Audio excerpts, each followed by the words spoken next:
എല്ലാവർക്കും പുതിയൊരു സ്റ്റഡി വ്ലോഗിലേക്ക് സ്വാഗതം. സെക്രട്ടേറിയറ്റ് അസിസ്റ്റന്റ് എക്സാമിന് വേണ്ടിയിട്ട് നമ്മൾ ഒരു 80 ഡേയ്സ് ചാലഞ്ച് മുന്നോട്ട് കൊണ്ടുപോവുകയാണ്. അപ്പൊ ഇന്ന് രാവിലെ 4 മണിക്ക് തന്നെ എണീറ്റു നമ്മുടെ മാത്സിലെ പ്രോഫിറ്റ് ആൻഡ് ലോസ് റിവിഷൻ ചെയ്യാണ്. അപ്പോൾ പുതിയൊരു ദിവസം തുടങ്ങുമ്പോൾ ഒരു പുതിയ ടോപ്പിക്ക് പഠിക്കണമെന്നാണ് ചിലരൊക്കെ വിചാരിക്കുന്നത്. ചിലരാണെങ്കിൽ പുതിയ ടോപ്പിക്ക് പഠിക്കുന്നതിന് പകരം പഠിച്ചതിനെ വീണ്ടും വീണ്ടും പഠിക്കാൻ ഇഷ്ടപ്പെടുന്നവരുണ്ട്. അപ്പം ഞാൻ ഈ രണ്ടാമത് പറഞ്ഞ കാറ്റഗറിയാണ് കേട്ടോ. പഠിച്ചതിനെ വീണ്ടും വീണ്ടും പഠിച്ചുകൊണ്ടിരിക്കുന്ന ഒരു സ്വഭാവം എനിക്കുണ്ട്. സത്യം പറഞ്ഞാൽ അത് കറക്റ്റായിട്ടൊരു മെത്തേഡാണോ എന്ന് എനിക്ക് അറിയില്ല. എല്ലാവരും പറയുന്നുണ്ട് നിങ്ങൾ മാക്സിമം റിവിഷൻ ചെയ്യാന്നൊക്കെ പറഞ്ഞിട്ടുണ്ട്. പക്ഷെ എന്നാലും ഇത് ഇത്തിരി ഓവറാണോ എന്നൊരു സംശയമുണ്ട്. കാരണം പഠിച്ചത് വീണ്ടും വീണ്ടും പഠിക്കുക എന്ന് പറഞ്ഞാൽ ഒരുപാട് പ്രാവശ്യം പഠിച്ചത് വീണ്ടും വീണ്ടും പഠിക്കുക, അതായത് പഠിച്ചതിനെ തറവാക്കുക എന്ന് പറയും. പക്ഷെ അങ്ങനെ പഠിക്കുന്നത് നമുക്ക് ഏതെങ്കിലും ക്വസ്റ്റ്യൻ വന്നു കഴിഞ്ഞാൽ ഒരിക്കലും നമുക്കത് ഡൗട്ട് വരില്ല, നമുക്കത് ക്രിസ്റ്റൽ ക്ലിയർ ആയിരിക്കും നമ്മുടെ മൈൻഡിൽ ആ സാധനം. പക്ഷെ നമ്മൾ ബാക്കിയുള്ള ടോപ്പിക്കുകൾ പഠിക്കാൻ അപ്പോൾ നമുക്ക് അവിടെ ടൈം കുറയാണ്. അപ്പോൾ എപ്പോഴും റിവിഷൻ ചെയ്തുകൊണ്ടിരിക്കുന്നതാണ് എൻ്റെ ഒരു മെയിൻ ഹോബി. അതിന് കുറച്ചൊക്കെ മാറ്റണം എന്ന് വിചാരിക്കുന്നു. അപ്പം ഞാൻ ഈ പ്രോഫിറ്റ് ആൻഡ് ലോസ് ഇന്ന് റിവിഷൻ ചെയ്യുകയാണ്. അപ്പോൾ രാവിലെ എണീറ്റപ്പം തന്നെ പഠിക്കാനൊന്നും ഭയങ്കര ആയിട്ടുള്ള ഇതൊന്നും ഉണ്ടായിരുന്നില്ല. അതുകൊണ്ടാണ് ഞാൻ വിചാരിച്ച റിവിഷൻ തന്നെ ചെയ്യാമെന്ന്. നമുക്ക് 1 വീക്കേ ഉള്ളൂ, 1 വീക്കും കൂടെ ഉണ്ട്. അപ്പോൾ അതിനകത്ത് നമുക്ക് മാത്സ് തീർക്കണമെന്നാണ് നമ്മൾ നമ്മുടെ ചലഞ്ചിൽ പറഞ്ഞിരുന്നത്. അപ്പോൾ എനിക്ക് ഇനിയും ടോപ്പിക്കുകൾ കവർ ചെയ്യാനുണ്ട് മാത്സിൽ. എന്നിട്ടും ഞാൻ വീണ്ടും റിവിഷൻ ചെയ്യുകയാണ്. അപ്പോൾ ഇതാണ് എൻ്റെ ഒരു ക്യാരക്ടർ എന്ന് പറയുന്നത് കേട്ടോ. അപ്പോൾ എന്നാൽ ചിലവർക്കാണെങ്കിൽ ഓരോ ദിവസം പുതിയ പുതിയ ടോപ്പിക്ക് പഠിക്കാനാണ് ഇഷ്ടം. അപ്പം ഞാൻ പണ്ട് സ്കൂളിലൊക്കെ പഠിക്കുന്ന സമയത്ത് എനിക്ക് ഈ ഒരു ക്യാരക്ടറായിരുന്നു കേട്ടോ. അപ്പം മാത്സ് പഠിക്കാൻ പൊതുവേ അത്ര ഇൻട്രസ്റ്റ് ഇല്ലാത്ത ഒരാളാണ് ഞാൻ. എന്നാൽ പഠിച്ചാൽ അതിൽ നിന്ന് സ്കോർ ചെയ്യാൻ കഴിയുകയും ചെയ്യും. പക്ഷെ എന്നാൽ എനിക്ക് മാത്സ് പഠിക്കാൻ അത്ര ഇൻട്രസ്റ്റ് ഇല്ല.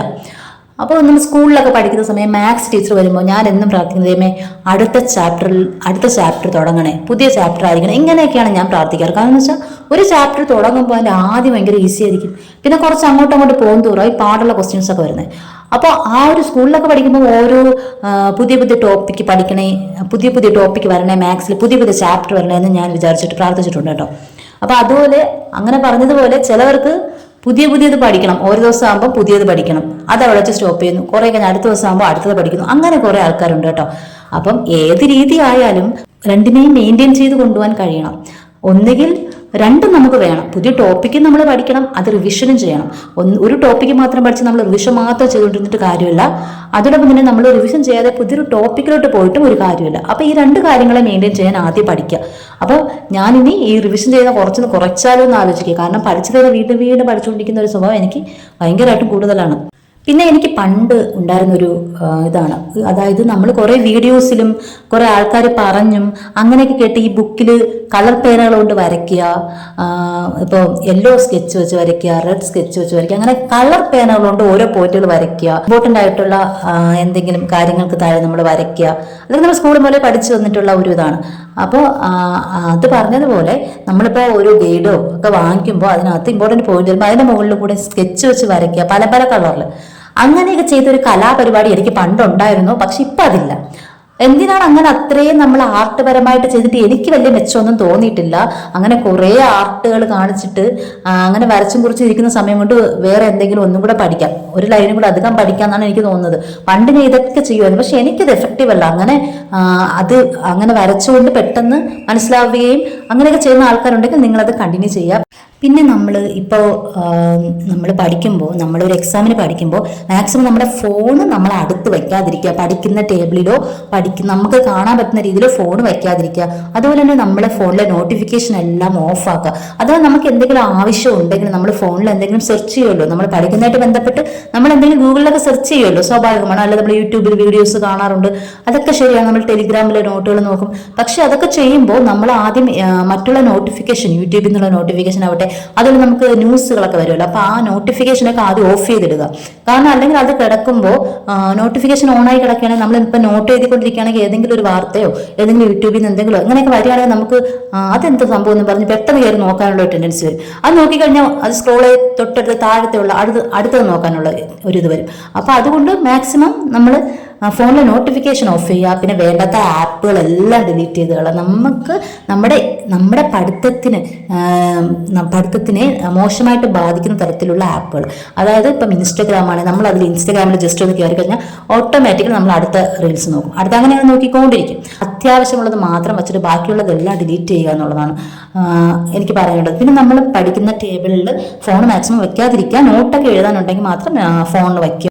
പിന്നെ നമ്മൾ പഠിക്കുമ്പോൾ എപ്പോഴും നമുക്കൊരു പ്ലാൻ ഉണ്ടായിരിക്കണം, നമ്മൾ എന്താണ് പഠിക്കേണ്ടത്, അപ്പൊ നമ്മൾ ഇത്ര ദിവസത്തിനകത്ത് ഇത് പഠിച്ച് നമ്മൾ ഇത് കംപ്ലീറ്റ് ആക്കിയിരിക്കണം എന്നൊക്കെ ഒരു പ്ലാൻ നമുക്ക് ഉണ്ടായിരിക്കണം. ഒരു പ്ലാനും ഇല്ലാതെ നമ്മൾ എന്താ പഠിക്കുന്നതെന്ന് പറഞ്ഞ് നമുക്ക് തോന്നുന്ന പോലെ വാരി വലിച്ച് പഠിക്കുന്ന ഒരു അടുക്കും ചിട്ടയും ഇല്ലാത്ത ഒരു പഠനം പോലെ ആയിരിക്കും. കാരണം നമ്മൾ എവിടെ നിൽക്കുന്നു, നമ്മളിപ്പോൾ എന്താ പഠിക്കുന്നത്, നമ്മൾ എവിടെ വരെ കവർ ചെയ്തു, ഇതൊന്നും നമുക്ക് ഒരു ഐഡിയ ഇല്ലാത്ത, പഠിച്ചോ എന്ന് ചോദിച്ചാൽ എന്തൊക്കെയോ പഠിച്ചു ആ ഒരു ഇതാണ്.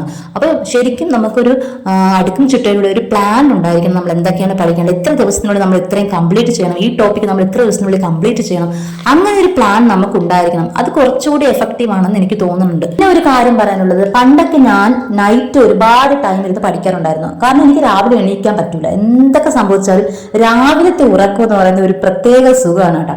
അതൊരു 5 മണിക്കൊക്കെ ശേഷം കുറച്ചും കൂടെ തണുപ്പൊക്കെയാണ്, അപ്പൊ നല്ല സുഖമാണ് മൂടി പുതച്ചിടന്ന് പറഞ്ഞത്. അപ്പൊ രാവിലെ എണീക്കുന്ന കാര്യം എന്ന് പറഞ്ഞാൽ എനിക്ക് ഭയങ്കര, ഇതുപോലെ എനിക്ക് പ്രശ്നമുള്ള ഒരു സംഭവം വേറെയില്ല.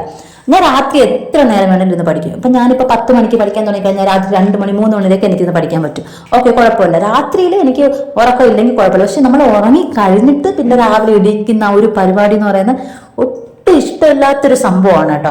പക്ഷെ എന്ത് ചെയ്യും, കുറെ നാൾ രാത്രിയിൽ അങ്ങനെയൊക്കെ ഇന്ന് പഠിച്ചു. പക്ഷെ ഇപ്പൊ അത് നേരെ ഓപ്പോസിറ്റ് ആയി കേട്ടോ. എന്ന് വെച്ചാൽ എനിക്കിപ്പോ രാവിലെ എനിക്ക് ഇഷ്ടം എന്നല്ല എൻ്റെ അർത്ഥം. ഇപ്പൊ രാവിലെ എണീച്ചാലേ ബാക്കിയുള്ള കാര്യങ്ങളും കൂടെ നടക്കുള്ളൂ. കാരണം കുട്ടികളൊക്കെ ആയതിനു ശേഷം കുഞ്ഞുങ്ങൾക്ക് ഫുഡ് കൊടുക്കുന്നതായാലും ഇപ്പൊ സ്കൂളിലൊക്കെ പോകുമ്പോൾ ഫുഡ് കൊടുക്കണം, അങ്ങനെയൊക്കെ കൊടുത്തു വിടേണ്ടി വരുന്ന, കുഞ്ഞുങ്ങൾക്കൊക്കെ ഫുഡൊക്കെ കൊടുത്തു വിടേണ്ട വരുന്ന അവസ്ഥ വരുമ്പോൾ നമ്മൾ ഓട്ടോമാറ്റിക്കലി നമ്മൾ വിചാരിക്കും രാത്രി എന്തായാലും ഇനി പഠിത്തം നടക്കൂല, കാരണം രാത്രി ഇരുന്നാൽ നമുക്ക് രാവിലെ എണീക്കാൻ പറ്റൂല. പക്ഷെ രാവിലെ എണീറ്റ് അവർക്ക് ഫുഡും നമുക്ക് ഉണ്ടാക്കാൻ കഴിയും. ഇടയ്ക്ക് കുറച്ച് സമയം കിട്ടുമ്പോൾ രാവിലെ നമുക്ക് പഠിത്തവും നടക്കും. അതുകൊണ്ട് നമ്മൾ രാവിലെ പ്രിഫർ ചെയ്യുന്നു. ഞാനിപ്പോൾ രാവിലെയാണ് ഞാനിപ്പോൾ എണീക്കുന്നത്. അപ്പോൾ എനിക്കിപ്പം കമ്പാരിറ്റീവ്ലി എനിക്കിപ്പോൾ തോന്നുന്നത് നൈറ്റ് നമ്മൾ പഠിക്കുന്നതിനേക്കാളും കൂടുതൽ എഫക്റ്റീവാണ് നമ്മൾ രാവിലെ പഠിക്കുന്നത്. ഞാൻ ഒരുപാട് നാൾ രാത്രിയാണ് പഠിച്ചുകൊണ്ടിരുന്നത്. പക്ഷേ അന്നേ എല്ലാവരും പറയായിരുന്നു രാത്രി പഠിക്കുന്നതിനേക്കാളും നമുക്ക് രാവിലെ മൈൻഡ് നല്ല ഫ്രഷ് ആയിരിക്കും നമ്മൾ എണീറ്റ് വന്ന ഉടനെ, അപ്പം നന്നായിട്ട് മനസ്സിലാവും എന്നൊക്കെ എല്ലാവരും പറയുമായിരുന്നു. അപ്പം ഞാൻ ഇടയ്ക്ക് വെച്ചിട്ട് 2-3 പ്രാവശ്യമൊക്കെ രാവിലെ എണീറ്റിട്ടുണ്ടായിരുന്നു. പക്ഷെ എനിക്ക് ഭയങ്കരമായിട്ട് വ്യത്യാസമൊന്നും തോന്നിയില്ല കേട്ടോ. കാരണം എനിക്ക് എൻ്റെ ഉള്ളിൽ രാവിലെ എണീക്കാൻ മടി അവിടെ കിടപ്പുണ്ടായിരുന്നു, അതുകൊണ്ടായിരിക്കാം. പക്ഷെ ഇപ്പം എനിക്ക് രാവിലെ എണീറ്റേ പറ്റൂ എന്നുള്ളൊരു സാഹചര്യം വന്നതുകൊണ്ടായിരിക്കാം. നമ്മൾ പഠിക്കാൻ 4 മണിക്ക് വന്നിരിക്കും, 4 മണിക്ക് വന്നിരുന്ന് കുറച്ച് പെട്ടെന്ന് 6 മണിയൊക്കെ ആവുന്നതാണ്. അപ്പം ഞാൻ വെച്ചാൽ ഇത്ര പെട്ടെന്ന് സമയം പോകുന്നു, രാവിലെ പെട്ടെന്ന് സമയം പോകുന്നതായിട്ട് തോന്നും. പക്ഷെ നന്നായിട്ട് നമുക്ക് മനസ്സിലാവുകയും ചെയ്യും രാവിലെ ആകുമ്പം. പിന്നെ ചിലവർക്ക് രാത്രി തന്നെ പഠിച്ചാലേ പറ്റുള്ളൂ, രാത്രി തന്നെ പഠിച്ചാലേ പറ്റുള്ളൂ എന്നുള്ളവരുണ്ട്. അങ്ങനെയുള്ളവർ അങ്ങനെ കണ്ടിന്യൂ ചെയ്യുക. രാവിലെ പഠിക്കുന്ന കുറച്ചും കൂടെ എഫക്റ്റീവായിട്ട് എനിക്ക് തോന്നാറുണ്ട്. പിന്നെ വേറൊരു ഇതുണ്ട്, ചിലവർക്ക് എഴുതി പഠിക്കണം, എഴുതി പഠിച്ചാലേ മനസ്സിലാവുള്ളൂ. ചിലവർക്ക് വായിച്ച് പഠിച്ചാലേ മനസ്സിലാവുള്ളൂ. അത് ഫസ്റ്റ് കാറ്റഗറിയാണ് ഞാൻ കേട്ടോ. ഞാനാണെങ്കിൽ എഴുതി പഠിക്കുന്ന ഒരു കാറ്റഗറിയിലുള്ള ആളാണ്. കാരണം വെച്ചാൽ ഞാൻ എഴുതി പഠിച്ച് എത്രമാത്രം എനിക്ക് എൻ്റെ നോട്ടുകളെക്കാൾ എനിക്ക് കൂടുതൽ ഞാൻ എഴുതി പഠിക്കുന്ന ബുക്കും എഴുതി പഠിക്കുന്ന പേപ്പറുകളാണ് കേട്ടോ. അത്രയ്ക്ക് ഞാൻ കെട്ടുകണക്കിന് പേപ്പർ എൻ്റെ ഉണ്ട് എഴുതി പഠിച്ചത്. അപ്പോൾ എഴുതി പഠിക്കുമ്പോൾ ഉള്ള ബെനിഫിറ്റ് എന്ന് പറഞ്ഞാൽ നമ്മളത് ഒരിക്കലും മറന്നു പോകില്ല. അത്രയ്ക്ക് നമ്മൾ കാരണം നമ്മൾ എഴുതുകയും ചെയ്യുന്നുണ്ട്, നമ്മൾ കണ്ണോട് കാണുന്നുണ്ട്, നമ്മൾ വായിക്കുകയും ചെയ്യുന്നുണ്ട്. അതിൻ്റെ കൂടെ എഴുതി വായിച്ച് പഠിക്കുമ്പോൾ അതൊരു പെട്ടെന്ന് നമുക്ക് ഗ്രാസ്പ് ചെയ്യാൻ പറ്റും. അതായത് ഇപ്പം നമുക്കൊരു കാര്യം പെട്ടെന്ന് മനസ്സിലാവാൻ കഴിയാത്ത അങ്ങനെയുള്ള ടൈപ്പ് ആൾക്കാരാണെങ്കിൽ എഴുതി പഠിക്കുന്നത് ഭയങ്കര എഫക്റ്റീവാണ്. അത് എഴുതി പഠിക്കുമ്പോൾ നമുക്ക് പെട്ടെന്ന് മനസ്സിലാവും, നമ്മളത് ഒരിക്കലും മറന്നു പോകില്ല. ഞാൻ എഴുതി പഠിച്ചിട്ടുള്ള സംഭവങ്ങളൊന്നും ഞാൻ മറന്നു പോയിട്ടില്ല കേട്ടോ. ഭയങ്കരമായിട്ട് എക്സാം ഹാളിൽ എഴുതി പഠിച്ചിട്ടുള്ളതാണെങ്കിൽ നമ്മൾ എക്സാം ഹാളിൽ ചെല്ലുമ്പോൾ നമുക്ക് ഒരു ഡൗട്ടും തോന്നില്ല, നമുക്ക് പെട്ടെന്ന് നമുക്കത് ഓർമ്മ കിട്ടും. പക്ഷെ എന്നാൽ അതിൻ്റെ വലിയൊരു പോരായ്മ സമയം ഒരുപാട് നഷ്ടപ്പെടും കേട്ടോ. ഒരുപാട് സമയം പോകും. പിന്നെ ഞാൻ അതിനെ എഴുതി പഠിക്കുന്ന മാറ്റിയിട്ട് ഓരോ സെൻസിന്റെ ആദ്യത്തെ ലെറ്റർ മാത്രം വെച്ച് പേപ്പറിൽ എഴുതി അങ്ങനെ ഞാൻ കുറേ നോക്കിയായിരുന്നു കേട്ടോ. പക്ഷെ എന്തൊക്കെ പറഞ്ഞാലും ടൈം പോക്കാണ്, ടൈം ഒരുപാട് നഷ്ടമാണ് എഴുതി പഠിക്കുന്നത്. പക്ഷെ നമ്മൾ പഠിക്കുന്ന ഒരിക്കലും നമ്മൾ മറക്കൂല കേട്ടോ. പിന്നെ ഞാൻ തന്നെ വിചാരിച്ചു ടൈം വെറുതെ ഇങ്ങനെ കളഞ്ഞിങ്ങനെ എഴുതി പഠിച്ചുകൊണ്ടിരുന്നിട്ട് കാര്യമില്ല, നമുക്ക് വായിച്ച് പഠിച്ച് നോക്കണം. നമുക്ക് ആ ഒരു മെത്തേഡ് ഇഷ്ടമല്ലെങ്കിൽ നമ്മൾ ആ മെത്തേഡിനെ ഇഷ്ടപ്പെട്ടേ പറ്റുള്ളൂ. അപ്പം ടൈം ഭയങ്കര ഇമ്പോർട്ടൻ്റ് ആണ്. നമുക്ക് ഒരുപാട് ടൈം പഠിക്കാനില്ലെങ്കിൽ നമ്മൾ എഴുതി പഠിച്ചുകൊണ്ടിരിക്കുമ്പോൾ നമ്മൾ ടൈം ഫുള്ളും പോകും. അതുകൊണ്ട് വായിച്ച് പഠിക്കാൻ ശ്രമിക്കുക. വായിച്ച് പഠിച്ചിട്ട് നമുക്ക് ഒട്ടും മനസ്സിലാകാത്ത ഏത് വല്ലതും വരികയാണെങ്കിൽ എഴുതി പഠിക്കുക, അങ്ങനെയുള്ള ഇതിലോട്ട് ഞാൻ പോയി. അപ്പോൾ വായിച്ച് പഠിക്കുമ്പോൾ അതും നമുക്കത് പറ്റുന്നില്ല, അതിന് നമ്മൾ ഇൻട്രസ്റ്റിംഗ് ആക്കി കൊണ്ടുവരണം. അതാണ് നമ്മുടെ ലക്ഷ്യം എന്ന് പറയുന്നത്. നമുക്ക് ടൈം വളരെ ഇമ്പോർട്ടൻ്റ് ആയതുകൊണ്ട് ഞാൻ പിന്നെ വായിച്ച് പഠിക്കാനാണ് തുടങ്ങിയത്.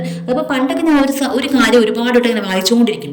ഇപ്പം എനിക്ക് തോന്നുന്നു അതും ഒരു തെറ്റാണ്. കാരണം ഒരുപാട് വട്ടം വായിച്ച സമയങ്ങളാണ് ആവശ്യമില്ല. നമ്മൾ 2 പ്രാവശ്യം വായിച്ചിട്ട് ഫുള്ള് ബാക്കിയെല്ലാം വായിച്ചു വന്നിട്ട് വീണ്ടും കുറെ കഴിഞ്ഞിട്ട് വീണ്ടും ഒന്നുകൂടി വായിക്കുക. ഓരോരുത്തർക്ക് പഠിക്കുന്നത് ഓരോ ടൈപ്പിലായിരിക്കും, ഓരോരുത്തരും ഡിഫറെൻ്റ് ആണ്. അപ്പോൾ ഓരോരുത്തർ ചിന്തിക്കുന്നതും അവർ പഠിക്കുന്ന രീതികളൊക്കെ ഡിഫറെൻ്റ് ആണ്. അപ്പം നിങ്ങൾക്ക് ഏതാണ് ഏറ്റവും എഫക്റ്റീവ് ആയിട്ടുള്ള മെത്തേഡ് എന്ന് നിങ്ങൾ തന്നെ കണ്ടുപിടിക്കുക, അതിനെ മാറ്റി മാറ്റി നോക്കുക. അപ്പം നമ്മൾ ഒരു മെത്തേഡ് തന്നെ തുറന്നുകൊണ്ടിരിക്കുമ്പോൾ നമ്മൾ വിചാരിക്കും അതാണ് ബെസ്റ്റ് എന്ന്. പക്ഷേ നമ്മളതിനെ ആ മെത്തേഡ് ഒന്ന് മാറ്റി വേറൊരു മെത്തേഡിലോട്ട് പോകുമ്പോഴേ നമുക്കതിനെ കമ്പയർ ചെയ്യാൻ കഴിയുള്ളൂ. അപ്പോൾ ശരിക്കും രണ്ടും എന്തൊക്കെ മെത്തേഡുകളുള്ളത് അതെല്ലാം നിങ്ങൾ പരീക്ഷിച്ച് നോക്കുക. അതിൽ നിങ്ങൾക്ക് ഏതൊക്കെയാണ് എഫക്റ്റീവ് ആവുന്നത് അതിന് നിങ്ങൾ കണ്ടിന്യൂ ചെയ്യുക. അപ്പോൾ ഇന്ന് പ്രോഫിറ്റ് ആൻഡ് ലോസ് പഠിച്ചു. അത് കഴിഞ്ഞിട്ട് ഇംഗ്ലീഷിൽ കുറച്ച് നോക്കി. അപ്പോൾ ഉച്ചയൊക്കെ ആയപ്പോഴത്തേനും ഭയങ്കര മഴയും കാറ്റൊക്കെ വന്നു. അപ്പോൾ നല്ല രസം ഉണ്ടായിരുന്നു. കുറച്ച് നേരം കറണ്ട് അഫെയർ ഒക്കെ വായിച്ചു. അപ്പോൾ ഇതൊക്കെയാണ് ഇന്നത്തെ സ്റ്റഡി വ്ളോഗിൽ നിങ്ങളുമായിട്ട് ഷെയർ ചെയ്യാനുള്ളത്. അപ്പോൾ എല്ലാവരും നന്നായിട്ട് പഠിക്കുക. അപ്പോൾ ഫോണിലുള്ള ആവശ്യമില്ലാത്ത ആപ്പുകളൊക്കെ ഡിലീറ്റ് ചെയ്ത് കളയുക, ഫോണിലെ ആവശ്യമില്ലാത്ത നോട്ടിഫിക്കേഷൻസ് ഒക്കെ ഓഫ് ചെയ്യുക. അപ്പോൾ ഓക്കെ, ടാറ്റാ.